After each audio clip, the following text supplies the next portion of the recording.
जी sir. Razor edge model ये basically Domar model की extension है। डोमर मॉडल में जी। हमने एक ये long run equilibrium path find करने की कोशिश की, जिसमें ना तो डिसइक्विलिब्रिया हो, ना इन्फ्लेशन हो, अनएम्प्लॉयमेंट भी नहीं होनी चाहिए। वो एक स्टेबल इक्विलिब्रियम होना चाहिए। और वो स्टेबल इक्विलिब्रियम के लिए उसने एक अपना मैथमेटिकल कोई फ्रेमवर्क प्रेजेंट किया। अब according to razor edge model, आपकी इकोनॉमी उस एक शार्प एज पे होती है, उससे डेविएट नहीं करनी चाहिए, क्योंकि उस पॉइंट से अगर डेविएट की तो उसके दूसरे बहुत सारे सिवियर सर्कमस्टांसिस वो भुगतने पड़ सकते हैं, और इकोनॉमी वो अबतर से अबतर तक होती जाती है, और वापस स्टेबल होना उसके लिए अच्छा खासा मुश्किल हो जाता है। ये एक पर्टिकुलर सिचुएशन है जिसको उसने नाम दिया रिजर्व एज का। ओके हो गया। ठीक है सर। जी सर। हाँ, अब वो कहते हैं कि अगर आपको डोमर की सारी वर्किंग वो समझ में आ गई है, तो it now become relevant to ask what will happen if actual growth rate को वो आर से डिनोट करता है, और रिक्वायर्ड रेट को वो रो एस से डिनोट करता है। अच्छा, यहाँ पे तीन चीजें रजिस्टर पे नोट कर ले। एक्चुअल ग्रोथ रेट एक होती है, उसे आर से डिनोट करेगा ये। एक रिक्वायर्ड ग्रोथ रेट है, उसे रो एस से डिनोट करेगा। और तीसरे नंबर पे इक्विलिब्रियम ग्रोथ रेट होता है, उसे आर स्टेरिक से डिनोट किया जाता है। ठीक है सर। लिख दो उधर के, समझ लगी बात? नहीं भी ठीक है।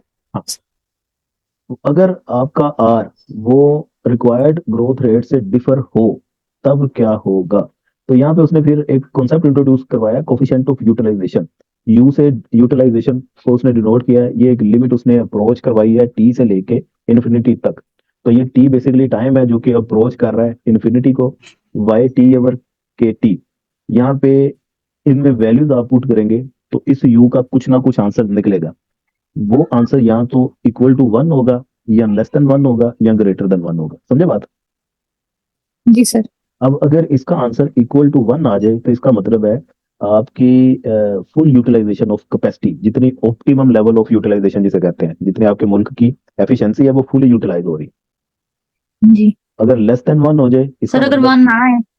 हाँ जी, अगर वन ना आए तो फिर इसका मतलब है वो लेस यूटिलाइज हो रही है। और अगर वन से ग्रेटर हो जाए तो ओवर यूटिलाइज हो। यहाँ पे नीचे से लिखा हुआ है यू, ये बेसिकली आर ओवर आर आपका एक्चुअल ग्रोथ रेट था, और ये नीचे वाला रिक्वायर्ड था। इन दोनों की रेशो है ये बेसिकली आपकी यूटिलाइजेशन। तो इन दोनों की रेशो या तो ग्रेटर देन वन होगी। ग्रेटर देन वन उसी सूरत में होगी अगर आर ग्रेटर हो जाए नीचे वाली वैल्यू से। अब ये देखें, ऊपर आर की वैल्यू है, नीचे आपका रिक्वायर्ड ग्रोथ है, आर ओवर रो एस। ऊपर वाली वैल्यू ग्रेटर अगर होगी तो ही आपकी यू की वैल्यू ग्रेटर होगी ना। ऊपर वाली वैल्यू के साथ प्रोपोर्शनल रिलेशन जी होता है। सर। क्योंकि नीचे वाली अगर ग्रेटर होती जाए तो ये ओवरऑल इसका रिजल्ट वो छोटा होता जाएगा।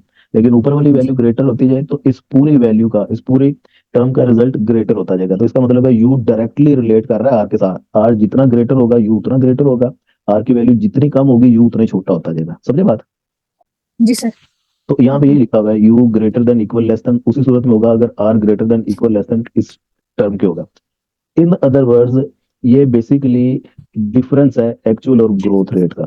ये हमने यही फाइंड करने की कोशिश करनी है। अब यहाँ पे आप ये कंक्लूजन निकालेंगे इस पूरी टर्मिनोलॉजी का, कि अगर तो इक्वल टू वन है फुली यूटिलाइजेशन है, अगर इक्वल टू वन नहीं है, वन से आंसर छोटा है तो शॉर्टेज है, और अगर वन से जी जी। आंसर इंक्रीज हो गया तो सरप्लस हो गया। इन्वेस्टमेंट इसके इक्वल होगी रेजर एच की बेसिक इक्वेशन यही है। ये ए ई आर टी होता है, present value of perpetual flow. ये लास्ट टाइम करवाया था, आपको याद है ना, जिसकी हमने इंटीग्रेशन ली थी। अब उसमें आई की जगह इनिशियल कंडीशन जब हम पुट करते थे, ये आई टी इसके इक्वल है। जब इनिशियल कंडीशन पुट करते थे ए का आंसर निकल आता था आई जीरो, ये निकलता था ना। जी जी। हाँ, तो वो ए की जगह पे आप आई जीरो रिप्लेस कर दें तो ये डेफिनेटाइज सोल्यूशन आ जाता था। तो ये डेफिनेटाइज सोल्यूशन कोई वो कंसीडर कर रहा है अपने मॉडल में रेजर एज। ये आपने इक्वेशन याद रख कर लेनी है। याद क्या करनी है, पहले क्वेश्चन की प्रैक्टिस किया तो ये पता ही होगी आपको बात। और दूसरी बात, D I over D T, investment में चेंज ओवर टाइम। तो आपने इसका डेरिवेटिव लेना है बेसिकली। तो इसका डेरिवेटिव वो देखें, ये होता है। ओके। सर, ये जो क्वेश्चन है ये सिर्फ ज्यादातर ऐसे थ्योरी में ही आता है ना, ऐसा कोई जी जी, क्वेश्चन जो नहीं आता, लेकिन रेजर थ्योरी एज में पे तो ना आप पूछता है कि रिजल्ट सच होता क्या आपने इस पे नोट लिखना है, बस 10 नंबर का नोट है ना। पूछेगा। और ये ज्यादातर 10 मार्क्स का ये सारा लिख देंगे जो भी इस पे लिखा हुआ है। हाँ जी, ये इसमें जो headings. थ्योरी लिखी हुई है ये इतना ज्यादा नहीं लिखना। बेसिकली आपने इन मैथमेटिकल इक्वेशंस को सोल्व करना होता है, और जहाँ पे जरूरत हो आप हल्का हल्का ये इक्वेशन को नीचे एक्सप्रेस कर दे कि इस लाइन का ये मतलब है। मतलब कि ये जो इक्वेशन बनी है ये इसको डिफाइन करना है हमने। जी जी, अब ये आपने लिख दिया नीचे, Headings. ये बताना पड़ेगा ना मतलब ये सर बेसिकली हेड्स कि जिस तरह से कि u is equal to 1 equal to greater than less than 1 हाँ ताकि इसी तरह चीज हाईलाइट हो जाए थोड़ी सी। एक नोट टाइप बनता जाएगा ये। ठीक है, थैंक यू सर। हाँ, अब ये दो एक्सप्रेशन है, और लास्ट में डोमर मॉडल में हमने ये चीज इसके कंक्लूजन में निकाली थी। याद है जी। इसको मैंने कहा था इन्वेस्टमेंट इक्वल सेविंग होती है, और इन्वेस्टमेंट को वो इसके साथ डिनोट कर रहा है और सेविंग को वो ये कह रहा है। तो दो साइड्स होती हैं, जैसे एग्रीगेट डिमांड एग्रीगेट सप्लाई होती है, इन्वेस्टमेंट सेविंग होती है, ये दो चीजें इक्वल इक्वल डोमर अज्यूम करता है। अब ये डी आई और डी टी, ये जो चीज है इसकी जगह पे ये हमने अभी ऊपर निकाला है, ये I0ERT इसके साथ रिप्लेस कर सकते हैं आप। ये ऊपर देखें नजर आ रहा होगा। ये लिख लें या वो लिख लें? नहीं, पहले आपने ये लिखना है, उसके बाद इसको आपने रिप्लेस करना है इस एक्सप्रेशन के साथ, क्योंकि ये डोमर का एक्सप्रेशन है और ये वाला ठीक। रेजर एज का एक्सप्रेशन है।